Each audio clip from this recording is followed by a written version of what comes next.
Gustav Vigeland would have celebrated his 150th birthday this year.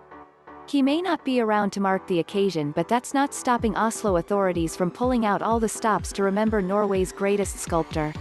The Vigeland installation at Frogner Park is one of the most popular free tourist attractions in Scandinavia.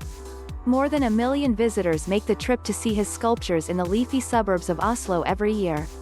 The funny thing is, it was never supposed to exist. While Oslo's downtown today has its fair share of statues, it could easily have looked very different.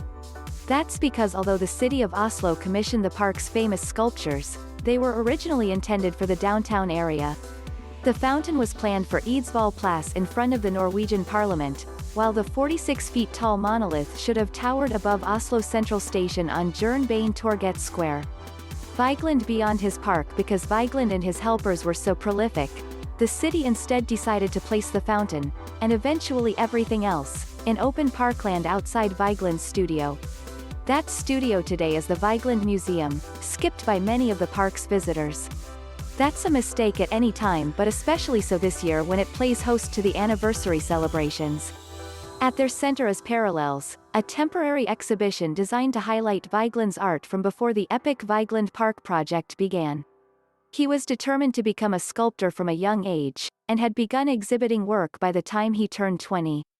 The exhibition also consists of works from Vigeland's French and Belgian colleagues, including Rodin, Maillol, Meunier, Bourdelle and Barye. Jarle Strømodden, museum director, told Scan magazine that they are artists Vigeland worked with and learned from. We aim to show the early period of his artistic life, convened with the works of distinctive sculptors in the rest of Europe at the time, with an emphasis on form, expression and style. Vigeland's works were most certainly on par with the best of his time, and this exhibition will hopefully show just that, he said.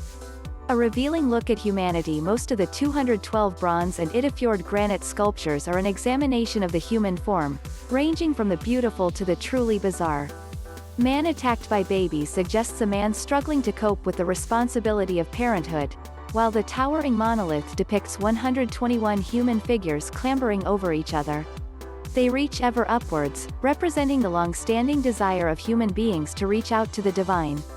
After Vigeland designed the monolith in clay, the actual sculpture took 3 masons 14 years to finish. It's surrounded by a series of granite figures in various states of emotion, from pensive to outright anger.